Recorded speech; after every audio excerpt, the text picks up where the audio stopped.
الكتاب وبما كنتم تدرسون. ما شاء الله.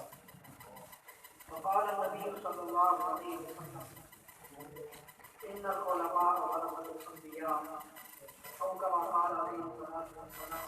صدق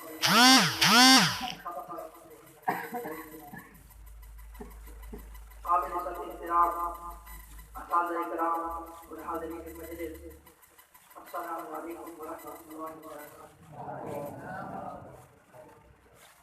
حضرت سامعین، میری آج کی گفتگو کا عنوان ہے علماء ربانیین کی نشانیاں۔ میں اس موضوع پر قرآن کریم ایک آیت اور ایک حدیث پاک کی گفتگو کروں گا۔ دعا ہے کہ رب لم یزل حق بات کہنے کی توفیق عطا فرمائے۔ اللہ رب العزت نے ارشاد فرمایا کونوا ربانیین بما کنتم تعلمون الکتاب وبما کنتم تدرسون۔ حضرت حامی رحمۃ اللہ فرماتے ہیں کہ اس آیت کے اندر علماء کو خطاب ہے کہ اے علماء، تم کو ربانی ہونا چاہیے۔ اب سوال یہ ہے کہ ربانی تو حضرات گرامی، صاحب جلالین نے اپنی تفسیر کے اندر تفسیر کے طور پر یہ الفاظ نکالے ہیں اے علماء عاملین منسوب الی الرب، کہ ربانی ہو جاؤ۔ اس کا مطلب یہ ہے کہ علماء عاملین یعنی عالم بعمل ہو جاؤ۔ تو پتہ چلا ربانی عالم بعمل کہتے ہیں۔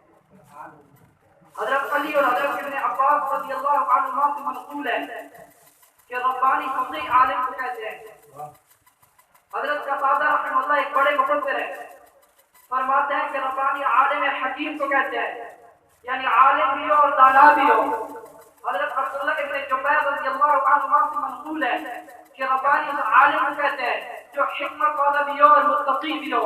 بعض مفسرین فرماتے ہیں ربانی اس عالم کو کہتے ہیں جو اپنے رب پر کسی کو ترجیح نہ دیتا ہو۔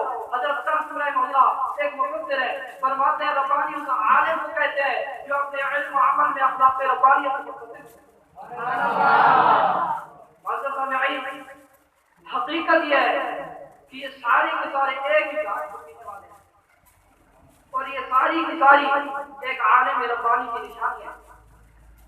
سامعین محترم، میں نے آپ حضرات کے سامنے حدیث پاک ان العلماء ورثۃ الانبیاء کہ بے شک علماء انبیاء کے وارث ہیں۔ مطلب یہ ہے کہ علماء نے انبیاء والا کام کرتے ہیں، اور یہ بات ظاہر ہے کہ انبیاء والا کام وہی علماء کریں گے جو انبیاء والی صفات کے ساتھ اور انبیاء والے اخلاق کے ساتھ متصف ہوں گے۔ تو پتہ چلا انبیاء والے اخلاق کا پایا جانا ایک صحیح اور سچے عالم کی نشانی ہے۔